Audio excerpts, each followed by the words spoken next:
Hi, hello. It has been a couple of days since I had my virtual appointment with my naturopathic doctor to go over all of my lab test results. And I said I was going to kick off this video by giving a more detailed look at that appointment, go over everything we talked about. So we're going to go back in time a couple of days and I'll show you all of the highlights of like the important pieces that we covered in those lab tests, anything that was concerning or that she felt like we needed to keep an eye on or do some work on, what her thoughts were on the gut tests and the environmental toxin tests, and what that means, what we're going to do going forward. So I'm going to insert that footage here and then we'll come back and do a little recap afterwards. And just a reminder, none of this is medical advice or suggestions. This is all just based off of my own test results, my relationship with my doctor who I've known for many, many years. Still think it could be really interesting to share this information, especially if you might have a similar situation to mine. But of course, always consult your own medical professional about your health and wellness needs.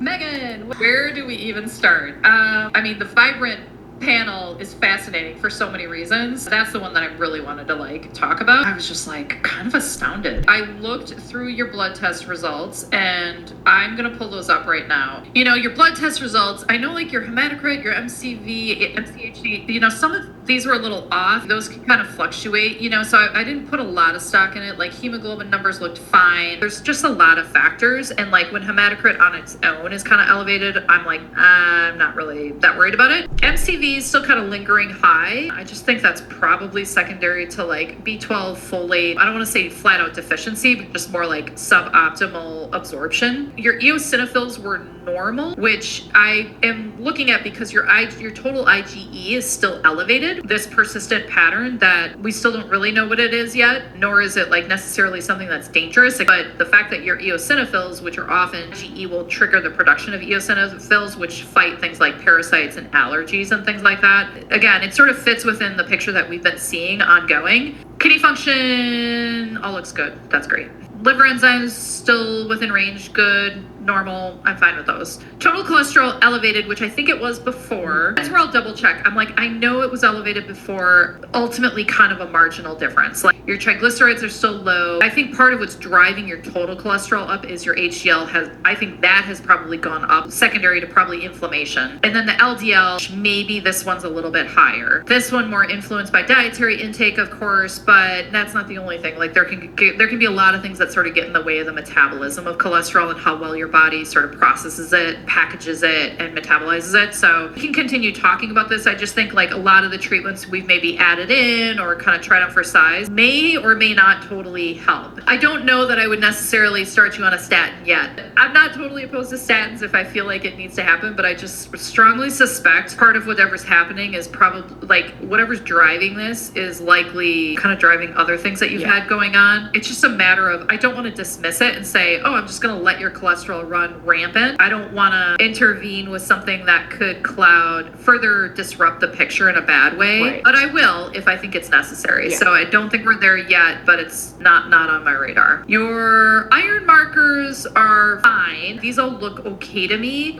All your iron markers, I'm these are okay. As far as other nutrients, zinc is still a little bit on the low end of normal. Your copper's not much higher, but it is a little bit higher. Supplementing zinc or not, I just think we've got this continual issue with what your gut is able to absorb or not. Your thyroid continues to perplex me. It's not perplexing in that we know it's dysregulated, and I talk about your case to other people, which I do pretty often. Ultimately, the idea is that there's some sort of shutdown, or I hate to use the word failure. Your hypothalamus and your pituitary have sort of more or less, they're not functioning. You're clearly doing something because you're not dead, but they are underperforming. So you're the classic hypothalamic amenorrhea, which is what in the literature you would look up because you don't have a period and your hypothalamus is not triggering your pituitary to produce the right hormones in substantial amounts. So even though we have you on all these thyroid, to try to keep numbers up, there's always the question of, do we do more? And the problem with more is that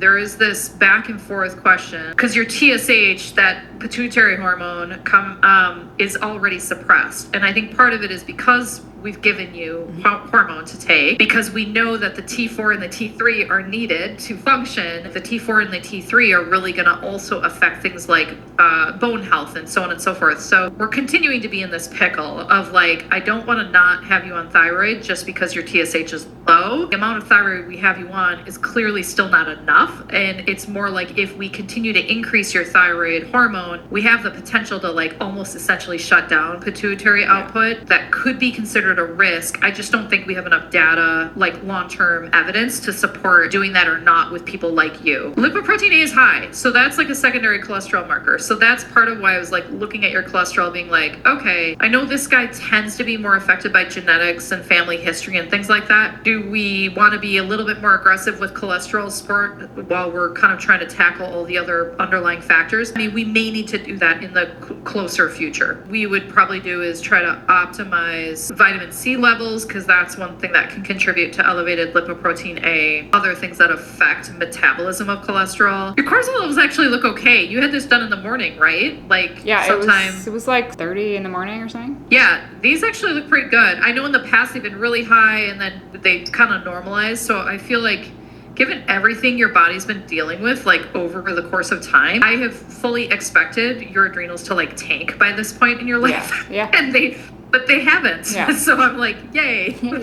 Estradiol is kind of relative. And then I just have to double check your progesterone to look at your ratio, just to make sure we've got you kind of on the right dosing regimen. 67.7 is your ratio. The ratio is under 100. That generally means we've got a little bit too much estrogen compared to progesterone, like possibly tweaking progesterone or just adding more like progesterone supportive nutrients like B6, magnesium, chase tree berry, lots of herbs can do that. DHEA looks fine. So DHEA obviously is being used to make testosterone, but also estrogen. So that looks not too high, not too low, which I like. Your vitamin D looks great. Oxidized LDL, this actually looks really healthy and really good, which makes me happy because you have the elevated lipoprotein A and the elevated cholesterol.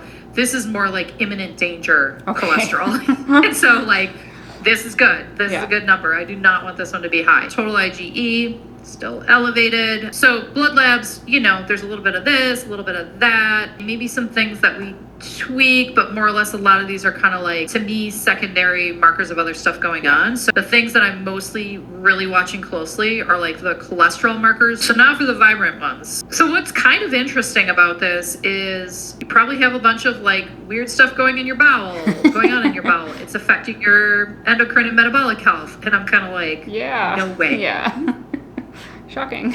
You did have kind of indicators of fat malabsorption, vegetable fiber. I mean, it kind of sounds like you're not really, it sounds like you have digestive insufficiency or pancreatic insufficiency. Mm-hmm. And part of me is like, I know we've done various types of GI stuff, including enzymes and no enzymes and enzymes here, blah, blah, blah, blah, like different parts. But, you know, if there's anything to kind of take home from the gut part of this is like, I think kind of consistent dosing with digestive enzymes is probably a good idea for you. Yeah. Do I love telling you you have to take digestive enzymes with every major meal, like for an indefinite period of time? No, I don't. But like, I mean, I actually think I have been. You stopped them before you did this? Not the like days, but I mean, obviously not the day of. But, oh, really? Yeah. Because I knew you had been taking one off and on. So honestly, when I saw this, I was like, oh, she probably stopped like weeks in advance or something like that. Okay, that's interesting. We could do a trial of like a prescription enzyme. It's called Creon. It is substantially higher dose than anything you can get over the counter. I wonder if there's any value to doing a trial of that, because even more reason why I want to do those other stool samples. If I'm taking this at face value, I'm a little bit like, these feel drastically different than things we've looked at before. I don't know, this is bonkers. Like there's so many results in this test that I'm just like, I cannot wrap my brain around them. I can understand them in the context of like, if you had never done gut testing before, right, and if I didn't know anything about you and you were brand new to me, I'd be like, oh, okay, Megan, let's not eat any gluten and let's focus on digestive support. And like, if you didn't have a history of already having done like all those things, I'd be like, this is great information. Part of me is like, did they use the right sample? Like, is this the right person? Wow, that we tested? Do you know what I mean? Yeah. Especially given how much work you've done in your gut recently. I'm a little like confused. I must admit. I mean, these markers are all like inflammatory markers, and these actually look fine, which is a little hard for me to believe given everything else. Right. What's interesting is your pancreatic elastase looks normal. That's like a marker of pancreatic output of digestive enzymes. So like part of me is like, this is so weird. There are so many parts of this test that I'm just like super confused about right now. Yeah. Again, I'm looking through this and it's just like your secretory IgA is fine. Like in theory, if that's fine, then I'm just so confused. And then they kind of break down all your gut commensals. Some are off, some are not. You've got some elevations in like the sulfur producing bugs. You've got a lot of guys that are off a little bit, not like dramatically. You've got a lot of guys that are totally in range. You know, at the end of the day, yes, there's still dysbiosis. Gut pathogens, like nothing's getting picked up here. Like, how is that even possible? But I look at that gut zoomer and I'm like, that was interesting. I'm a little bit hesitant to like try to do any treatment, presumptive treatment based on that. The weird, like the vegetable fibers, the fats, and then, but with the normal elastase, with no inflammation in terms of inflammatory markers, I must admit, I'm a little like, I like to know answers to things and I like to be like, yeah, this totally makes sense. And here's why. But I'm looking at that and I'm like, I don't know if it makes sense to me. I mean, it does highlight the pros and cons of these tests, right? Like, which you understand and we've talked about multiple times in the past. The more you learn about the microbiome and the gut and just even testing methods in general, on the one hand, it's great to have these tools, but they're not perfect tools either. Figuring out their limitations is helpful. I don't mind this lab for like testing contaminants like toxicants and mold. The mold stuff is like bonkers to me because I'm like, I feel like we've checked it. And then some of the other markers of contaminants. So they kind of point out between the mold and the toxicant, your mold markers are kind of like all over the place, but the gliotoxin alone, this could kind of account for a couple of the sulfur producing bugs on the GI part, but it would also potentially account for like kind of a range of things. And this guy I would treat more specifically with 1 to potentially multiple rounds of antifungal before doing anything else. Thought that was interesting because this did not get picked up on any other urine mycotox panel that we did. And the patulin, this guy messes with your hormones. This guy can cause a lot of like chronic fatigue symptoms. After reviewing this, I'm like, what is going on? Like, where are we getting exposed to this stuff? Is my first question. I would almost want to follow up with a PFAS blood test to see if it correlates with this, because that would be potentially a more reliable marker. And then the atrazine, I don't even know where this is coming from. And then you had a bunch of other like in the moderate range, you know, BPA, organophosphates, and a lot of the organophosphates come from chemical sprays on lawns or other things. So maybe you're somehow exposed to it. Given everything that we saw, I think here are the options. I think following through with our idea of doing the split sample testing for the stool test is not a bad idea. It would help put the gut zoomer results into perspective. I think with the environmental piece, the gliotoxin, I think there's a new exposure. 2, there's not a new exposure, but you're actually eliminating more efficiently. Or 3,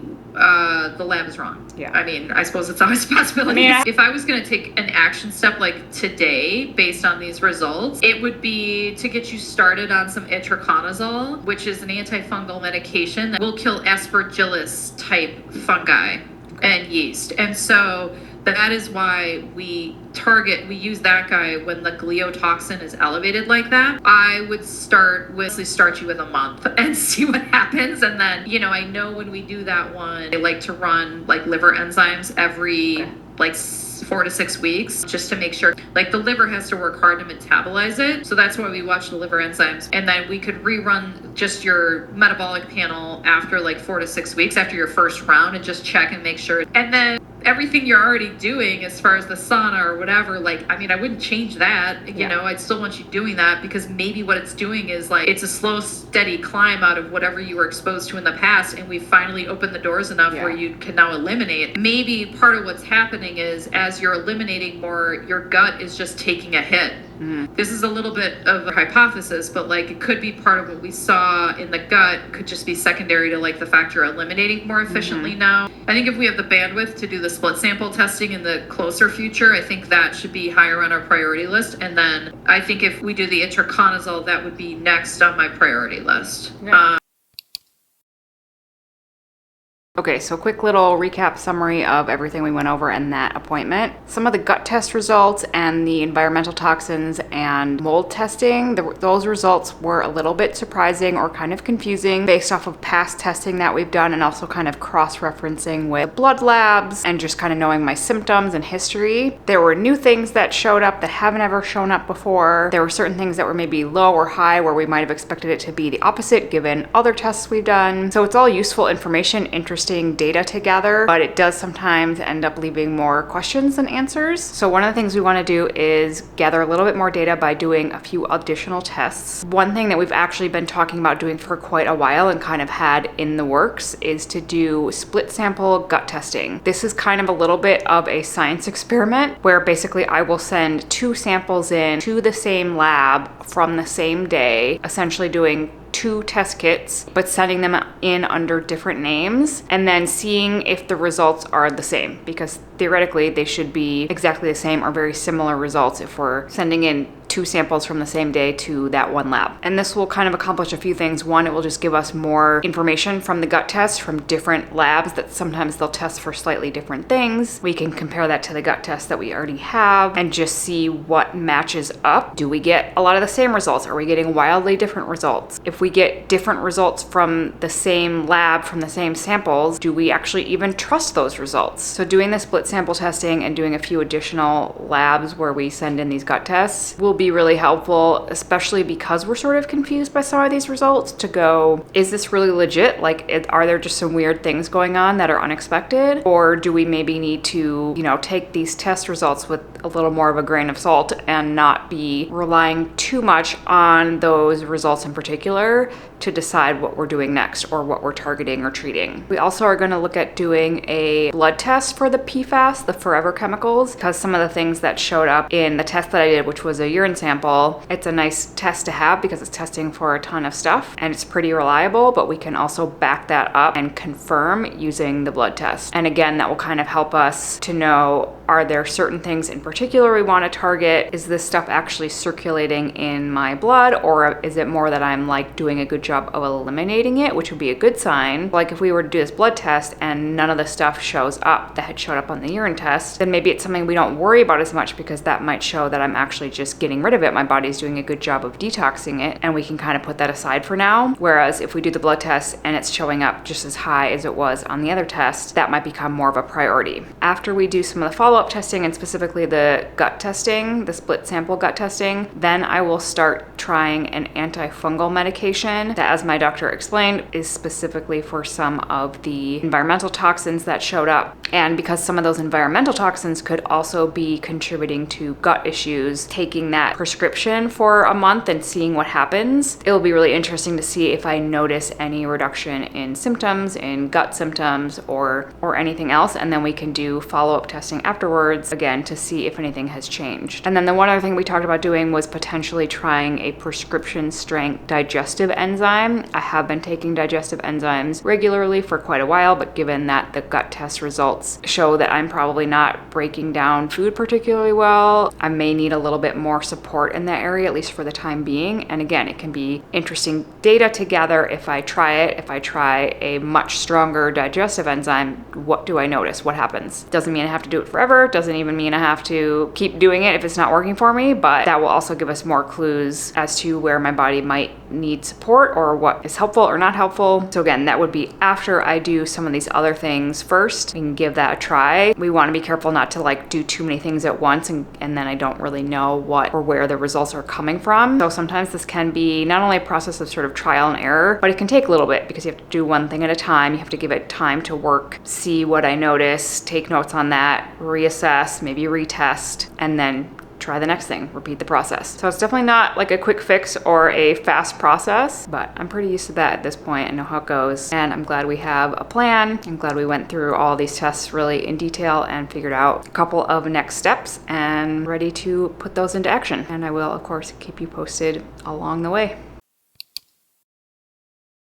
Hello, good morning. It is Friday and it's actually 4th of July today. I unfortunately had another little stomach flare up last night that really disrupted my sleep. This was very similar to what happened a couple weeks ago when I was traveling to Virginia, and it just really came on right as I was getting into bed. It made it really hard to fall asleep. I was finally able to get it to calm down enough that I could fall asleep, but just was not a great night. As you can see from my Oura Ring data, not terrible. Like, I don't feel too bad today, thankfully, but definitely not ideal. I do have a couple of sort of more natural remedies I will try sometimes when I have kind of a GI flare up like this. The hard part is I just kind of don't know what is going to work, or usually nothing really works that well. So for one, I have trouble identifying any kind of specific trigger that could be bringing this on, whether that's food or like physical stress or something like that. When I look back at times that this has happened, there's no clear pattern or really clear identifier. Sometimes there's something that I can guess would potentially be a trigger, but not always. So then it's hard to know what to try or what is really going to help, if anything. But last night I did try taking some activated charcoal, which is basically just a binder. So if you have sort of an upset stomach or something going on in your gut that is uncomfortable, that can be useful. In the past, it hasn't helped. There have been times when I've taken it in this similar situation and it hasn't helped, but I was sort of desperate last night. Knew it wasn't gonna hurt anything to try it, even if it didn't work, but it did seem to help, and I was able to fall asleep finally. But it's just kind of frustrating. Maybe not surprising given my gut test results that I just got. Looking at everything that's going on, it kind of makes sense that I'm gonna have some GI issues, whether I can identify a trigger or not. It is just frustrating to not know, are there certain things that I could be avoiding or doing to help or prevent this? And I just kind of have it suddenly come on, and it always seems to happen at night or when I want to go to sleep. But anyway, for now, it is what it is. I did get okay sleep in the end. I feel still a little bit icky and just kind of inflamed again this morning. But one thing I really have learned too about sleep and disrupted sleep is that the best thing I can do is to try to follow as normal of a schedule as possible. So when I woke up this morning at my usual time, just get up, even though it's a little hard to get out of bed, it would have been pretty easy to go back to sleep and wake up a lot later, but then I know I would have been thrown off for the rest of today. It would have been hard to go to sleep at a normal time tonight, etc. So trying to carry on as normally as possible this morning, get out for my morning sunlight, gonna go get a little workout in. I'm actually training a client at the gym this morning, even though it's a holiday, because she has the day off. It makes it easier to schedule, so we're gonna do that. And my other plan for the day was to potentially go to IKEA again. If you know me, that is not my favorite errand to run, but I thought maybe because it's 4th of July, people are out of town or doing other things, maybe this would be a really good day to go. Maybe no one will be there, unless everybody's taking the day off to go shop at IKEA, which would be unfortunate. But there are a couple things I need to pick up that I did an online order, and actually a few things that I want to look at in person in the store. So I actually have to go in the store and find these things. So my plan was to go today when hopefully it would be quiet and easy to get in and out of there. Given my night of sleep last night, I might just kind of see how I'm feeling later in the day if I want to make that happen, because it's also very, very hot and humid out today, which I don't mind that too much, but it can be kind of extra exhausting when I'm already a little sleep deprived. So we'll see if I get to that today. I might have to put that off to tomorrow, but gonna go get my workout in, try to keep my normal routine as much as possible, and just kind of see how the day unfolds.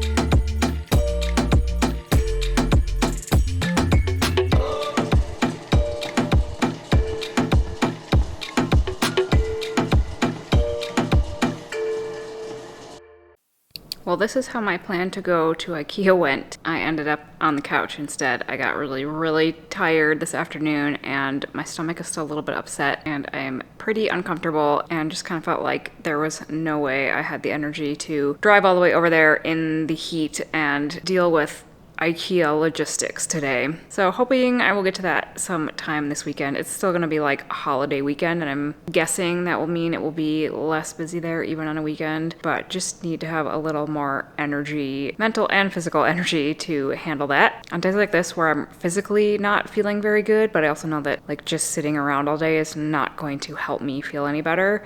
I'll try to just do small little tasks or like get those little things off my to-do list maybe that don't require a lot of mental or physical energy. Maybe just doing little tasks around the house or whatever I feel like I can handle that day, even if it's not necessarily what I was hoping to accomplish. It's not to say that like I feel like I always have to be productive or get things done. Like if I really just need to rest, that's important too. But sometimes I'm not feeling good, but I still want to feel like I have gotten something done during the day or just like been a little bit productive. So if there are small little tasks that feel manageable, I'll just try to check a few of those off of my list, but also making sure I'm giving myself a good opportunity to kind of rest and recover and feel better tomorrow.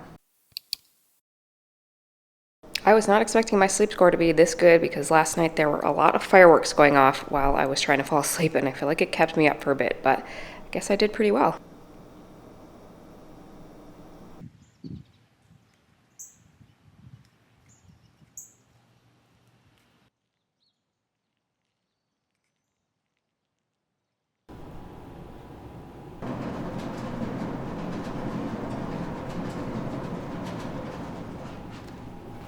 Good morning. It is Saturday. I just finished up a little elliptical workout to get in some active recovery. I really want to take a shower, but also I want to get to the farmer's market as early as possible, and it's super hot and humid out still and kind of raining, so I feel like if I take a shower now, I'm just going to regret that as soon as I get outside. So I'm going to head over to the farmer's market now, and then my plan is to get to IKEA this afternoon. I think because it is still holiday weekend and the weather is kind of icky today, it's supposed to maybe thunderstorm this afternoon, that fingers crossed it'll be fairly quiet there. But even if it's not, I just have a few things I need to pick up and look at, and I think I can make it a pretty quick trip. And since I'm feeling a lot better today, I think that will feel manageable. I still feel a little bit like inflamed overall. My stomach is a lot better for sure. That's usually how this kind of goes for me when I have this kind of flare up. Like it'll start by my stomach getting triggered by something, which like I've said, I don't always know what that is or why it happens. I'll get kind of these GI upset, and then once that gets going, then like my whole body kind of gets this inflammatory reaction, and like my head and neck will get really tight. I'll just feel really restricted and kind of, I don't know how to explain it other than inflamed. Like my whole body feels sort of hot and just like icky. It's just icky.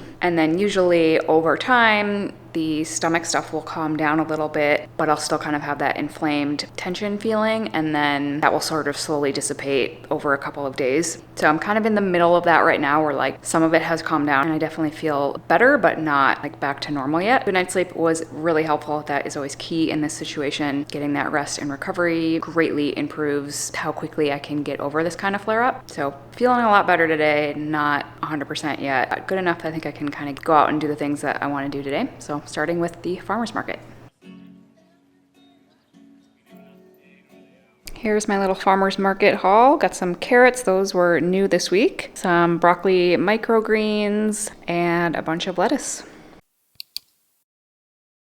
Oh my god, okay, I just got back from IKEA a little bit ago and it was so insane there. The place was packed. Like, I swear everybody that was not out of town for 4th of July weekend must have had the idea to go to IKEA today. It was just so crowded, you could barely even move around, much less like find things or look at them. So it's definitely not the experience I was hoping for, but did manage to get in and out pretty quickly. Looked at a few things that I wanted to see and picked up my online order, which is basically just another little shelf thing to go in the closet unit that I have from there. So I was able to pick that up and check out a few of the things that I had seen online that I wanted to see in person, but also was just like so overwhelmed by the craziness in there that ended up just kind of getting in and out as fast as possible. So that was my fun IKEA adventure for the day.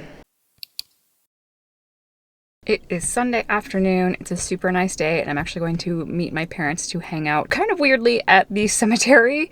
There is this really nice, huge cemetery very close by to me, and there's a ton of like areas to sit. There's a lot of really pretty landscaping. Oh, sorry, I'm in my garage right now and it's dark. But anyway, I usually spend some time with my parents on Sunday, and we kind of have this family tradition of doing the Sunday New York Times crossword puzzle. So usually we will call my sister and she'll join in and help us, and if it's nice out, sometimes we will go over to the cemetery and find a nice spot to sit outside for a little bit and just kind of hang out. So we're gonna go do that, and then later this afternoon I'm also gonna meet up with a friend for a walk and just kind of enjoy this nice weekend afternoon.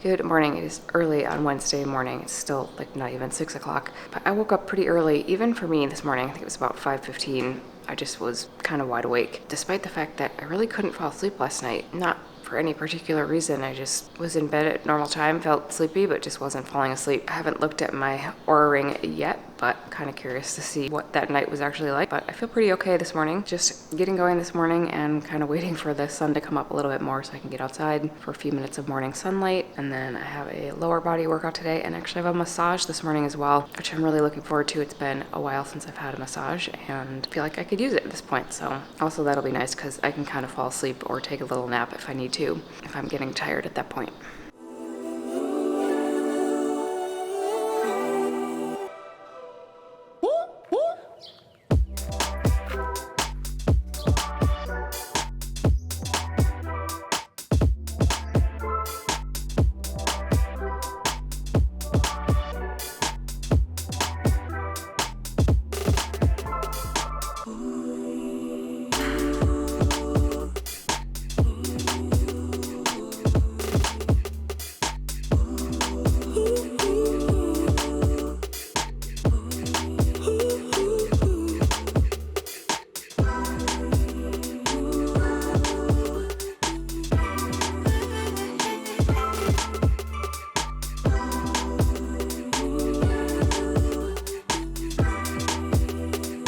Uno, dos, tres, cuatro.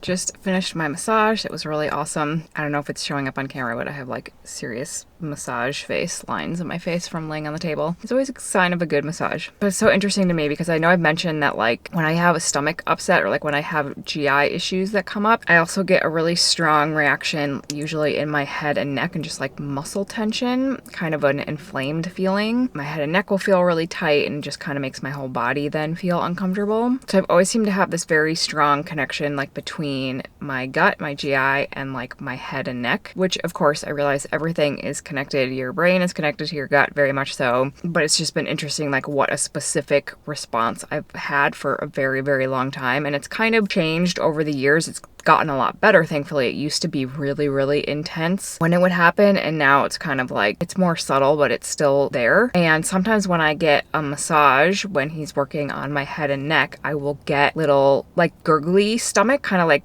just little gut reactions at the same time. And sometimes it'll also even happen occasionally when I'm exercising, if I'm doing strength training, some kind of specific exercise. Usually it's like if it is targeting my lats or kind of mid to low back area, and there'll be like certain movements that I do, and like every time I do it, I'll get this little gurgly stomach. Like I don't know how else to explain it. It's just like a little reaction in my gut. It doesn't happen often. It's definitely not all the time, but it does come from time to time. And today when I was having my massage, when we first started and he was really working on my head and neck, and I was getting that stomach reaction. And those are the times where I'm just like, what is going on? What is that? What is happening? Like, I wish I knew specifically what that trigger was or what that connection was, why that's happening. If that's like signaling something, is that a clue? Is it just kind of a neurological reaction for whatever reason? I don't know, but I just find it interesting. So I'm gonna head home now. I have a little bit of work I need to get done. And this afternoon, I actually have a Zoom meeting with somebody who contacted me about jaw surgery. Had some questions, wanted to chat. I've done this fairly often over the years since my jaw surgery. I pretty regularly will get emails or DMs with questions about it, or people that are maybe considering it and just kind of want to talk to somebody who's been through it. And sometimes we'll just hop on a Zoom meeting, answer the questions, or kind of just share more of my experience with it. And I know how helpful it can be to talk to an actual person who's done it. So I always really enjoy connecting with people who are going through that, and looking forward to that this afternoon.